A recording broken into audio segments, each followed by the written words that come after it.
Hi, my name is Shreyas Sinha, and this is Everything's Not Okay.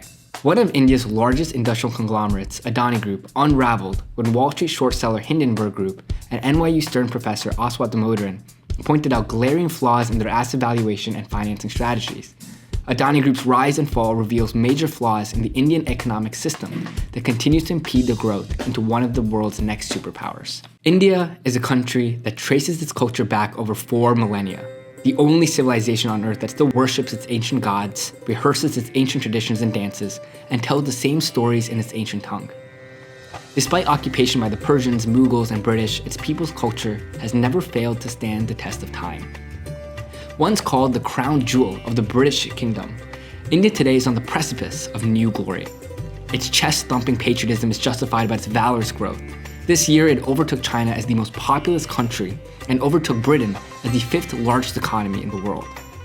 The optimism of the country is palpable. In its most recent Republic Day parade on January 26th, it flaunted its industries, including a drone show of 3,500 domestically built UAVs. But before it can be let into the superpower club, it still has ways to go. Its per capita GDP remains slightly lower than its neighbor Bangladesh and sleepy lower than countries like Venezuela, Egypt, and Iraq. India still needs much more economic growth to grow its middle class and fuel quality of life improvements for its nearly 270 million people living below the poverty line. India's obstacles to growth are exposed by the recent scandals surrounding the industrial conglomerate Adani Group.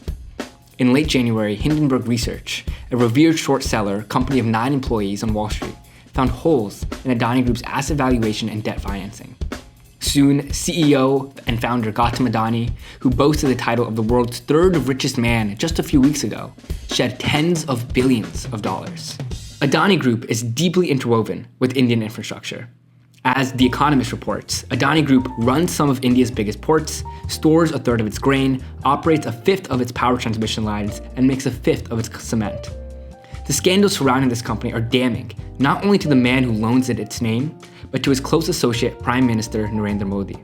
The 2 men are close allies. Modi was a guest to Adani's son's wedding and has been seen traveling to campaign events on Adani's private jet. Add this to the boiling soup of difficulties for India. Its central bank maintains high interest rates as sticky inflation won't reside, and its growth prospects, though better than some of its Western and Eastern counterparts, is still not hugely promising.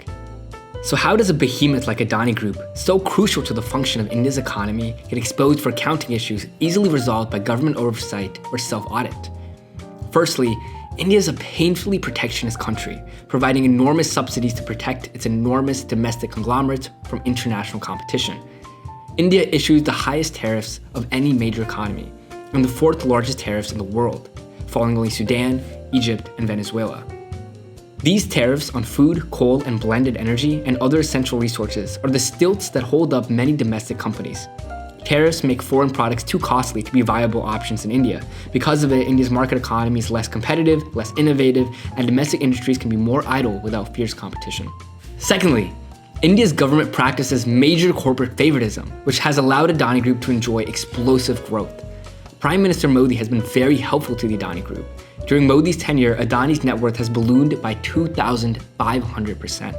For example, Modi's government removed the condition that a single company could win contracts to build more than 2 airports domestically, allowing them to hand all 6 of the airport contracts in 2019 to the Adani Group.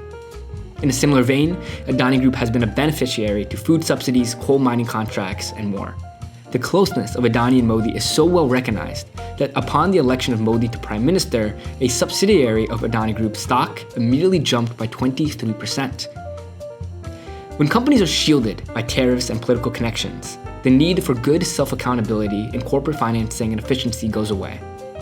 India should recognize that corporate favoritism and high tariffs allow inefficiencies to plague their industries, and that liberalizing their trade agreements and their economy to open the door to the relentless force of competition will be an enormous step forward to becoming one of the world's next superpowers.